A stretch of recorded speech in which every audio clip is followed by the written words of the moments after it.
Hi, எல்லாரும் எப்படி இருக்கீங்க? இன்னைக்கு நம்ம வீட்லயே பீஸா செஞ்சேன்.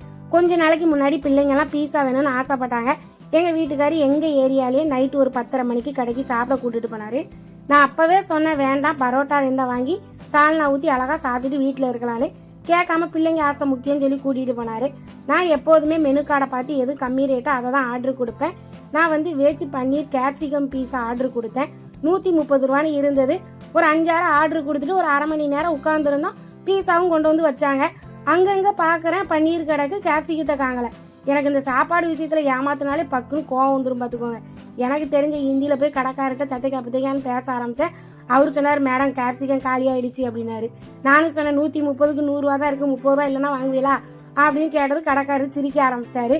எங்க வீட்டுக்காரர் பெரிய ஹோட்டல்லாம் இப்படிதாமா இருக்கும், வாமா வாமான்னு கூட்டிட்டு வந்துட்டாரு. பொதுவாகவே எனக்கு இந்த பீஸா பர்கர்லாம் பிடிக்காது.